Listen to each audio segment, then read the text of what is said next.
A spot in the main event of the World Championship 2020 is at stake as Legacy face the LPL 4th seed LGD tomorrow. This is a tactical preview of what might happen and if Legacy can actually beat the Chinese 4th seed. The last time LGD had to play against a team similar to Legacy was when they beat Team WE on their road to qualify for the World Championship. Winning the series 3-1, this series was highlighted by the Kindred vs Graves matchup and LGD Gaming banning out Set and Gallo. World Elite's mid laner, Teacher Ma, resembles the way that Legacy's mid laner, Tally, prefers to play in the mid lane. As a whole, the World Elite squad can be described to be very stylistically similar to the way the Legacy prefers to approach the game, and examining what happens in this series can give us a short preview as to how LGD might be taking the dub over the Oceanic representatives. The first game of the series was decided over a dragon fight.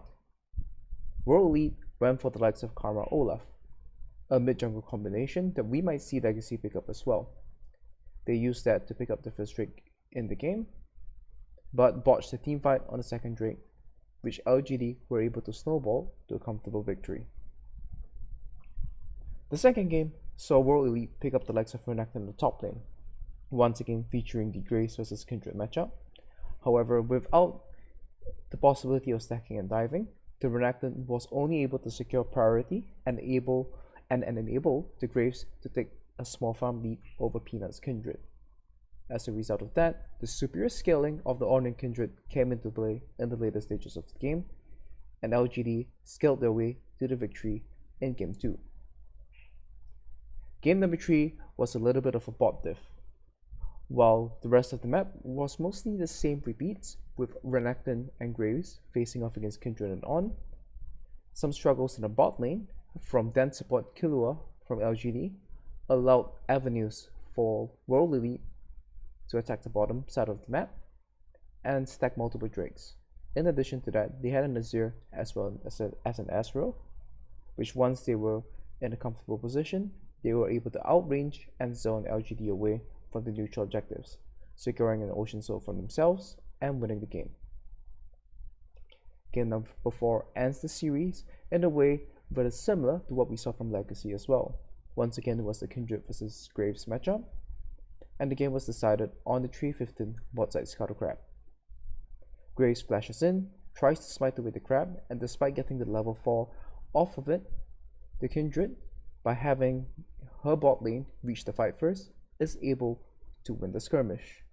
Taking 3 kills in the fight, LGD are able to secure enough of a lead and snowball the game from the 3-15 bot side Scuttle Crab skirmish.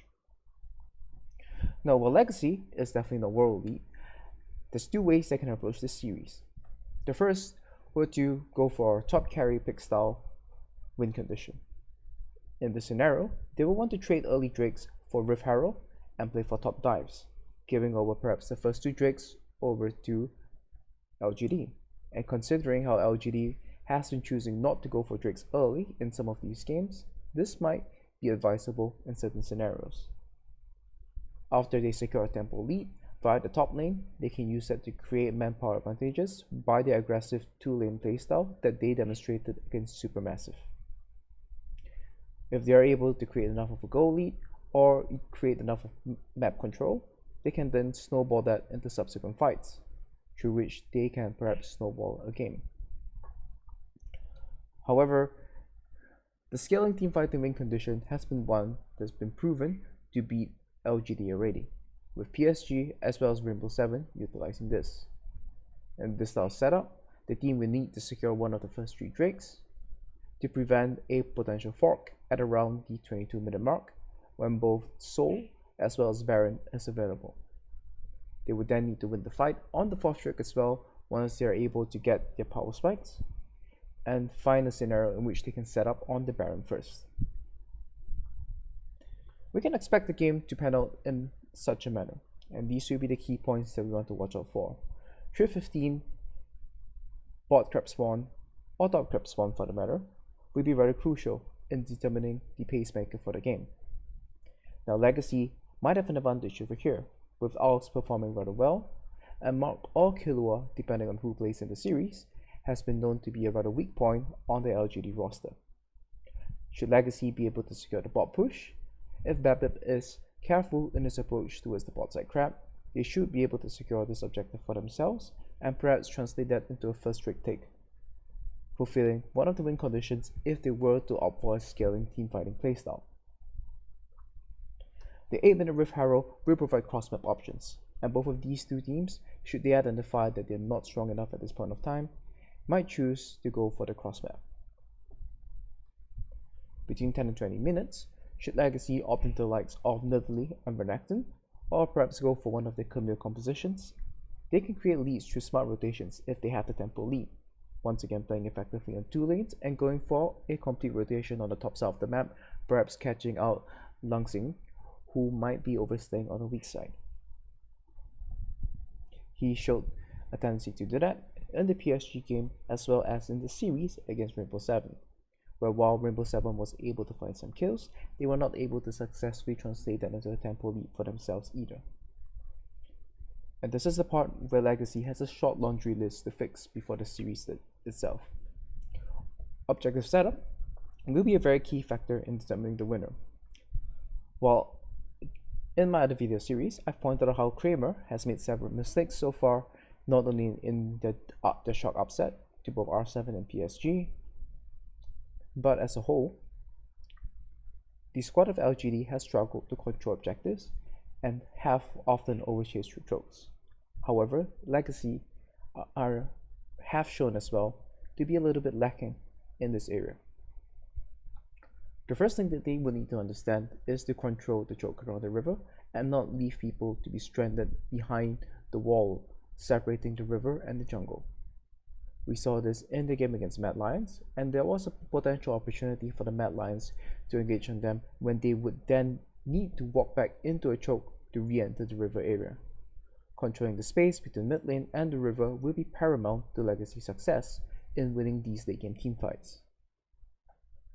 The second step to that will be identifying trap zones, in which they then control the chokes and prevent LGD from accessing those, cutting off their players from the rest of the team.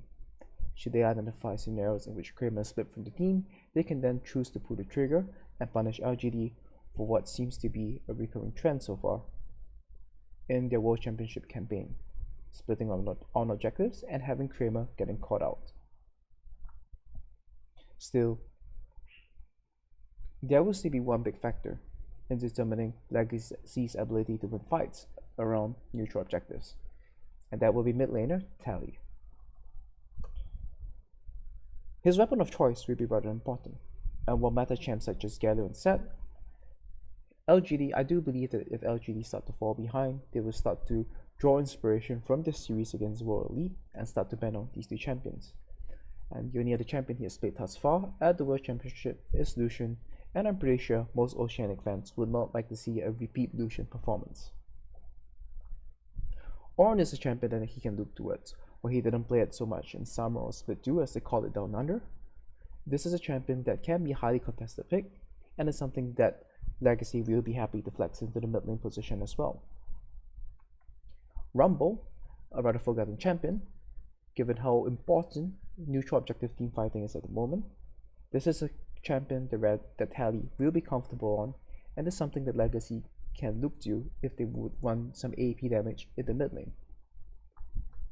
Now Karma is something that we mentioned earlier, and the likes of Karma Olaf will definitely be a possible weapon of choice for the Legacy squad in this specified series. And if we were to dig past what he hasn't shown just yet, I do think that if they were to show some innovation and play Sion in the mid lane, perhaps the pair of the likes of Lilia, could lead for some interesting scenarios where we see Sleep into Sion combos.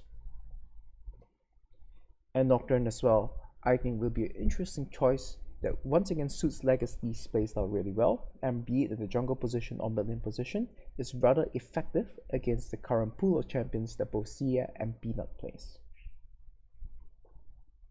The captain's off, Legacy has a chance to win the series if they get a lead in the drafting phase. with a superior scaling composition.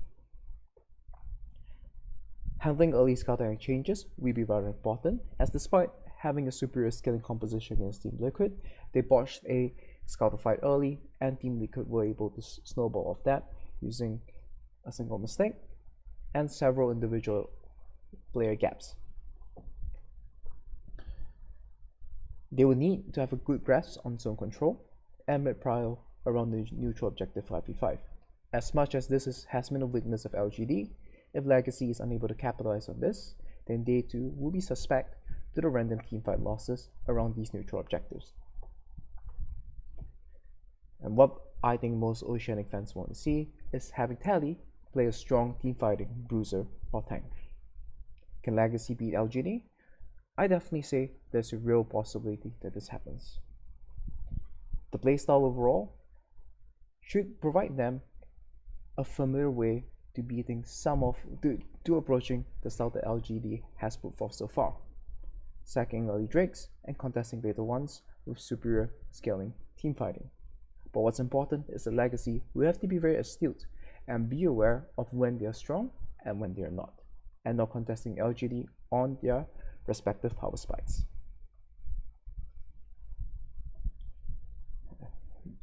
That ends this video, and there will be more coverage of World Championship throughout the World Championship, with me doing tactical breakdowns and similar manners. If you have enjoyed this content thus far, do consider giving this video a like and subscribe to my channel. There will be daily updates as I go through the games and determine if there are any interesting innovations coming out, or perhaps a tactical breakdown might be in due once the group stage pans around to scope out the meta accordingly. This is Jensen Go, and the overlay slide that you see is produced by Glaciox. Thanks for watching this video. Have a nice day and get hyped for Worlds.